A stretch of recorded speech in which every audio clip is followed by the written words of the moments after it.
Le 8. Monsieur Louis, pour votre question.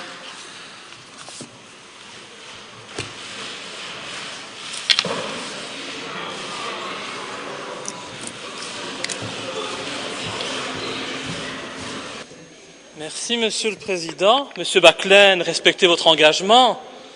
Il semblait que vous alliez quitter l'Assemblée. Vous excuserez ma tenue, Madame la Ministre, mais quand la démocratie est en danger, il faut bien que quelques personnes se sacrifient. Et donc, comme vous le savez, depuis une semaine, le site du MLD, le Mouvement pour la liberté et la démocratie, parti démocratique dont je suis le président et l'unique représentant pour le moment au sein de cette Assemblée, est censuré et un prisonnier politique dans son propre pays puisqu'il est censuré par le monde politico-judiciaire. Alors, il s'agit d'une atteinte grave et inédite à la liberté d'expression, mais aussi à la liberté d'association. Et donc, en pré-période électorale, et sans qu'aucun jugement n'ait été rendu, le préjudice est énorme pour le MLD.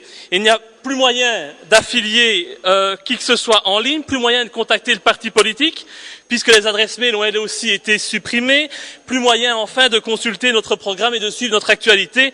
C'est le président Flao, mon concurrent à Nivelles, qui doit s'en réjouir, tout comme votre ami du MR, dont vous êtes le parti frère. Alors je sais qu'en tant qu'ami des socialistes, vous avez peut-être un faible pour les dictatures communistes, mais si vous êtes une démocrate, Madame la Ministre, vous ne pouvez pas faire de notre pays une Belgique soviétique.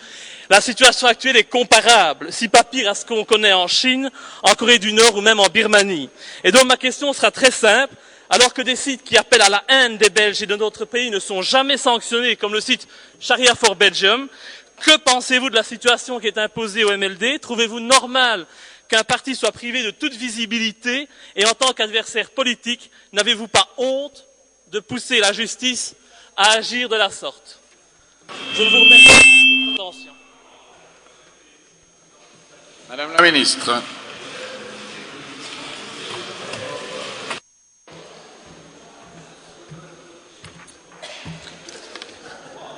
Votre affaire a été mise à l'instruction le 20 avril et je ne peux pas communiquer plus.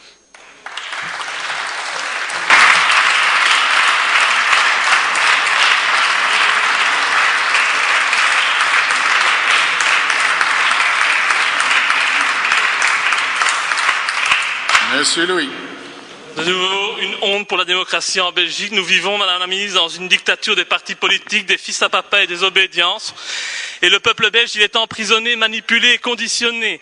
Et c'est ainsi que Madame la Ministre de l'Intérieur, Madame Binké, a osé dire la semaine passée, sur Matin Première, j'avais publié les photos d'autopsie de Julie et Mélissa sur mon site internet, ce qui est faux, et vous le savez parfaitement. Et donc, après avoir osé prononcer un tel mensonge dans le seul but de récupérer un électorat qui vient vers le MLD, Madame Binké devrait démissionner, et je vous engage à plaider en ce sens auprès du Premier ministre, à moins que vous n'estimiez que le mensonge a sa place dans votre gouvernement, et je vous demande une fois de plus de libérer le MLD par respect pour notre démocratie.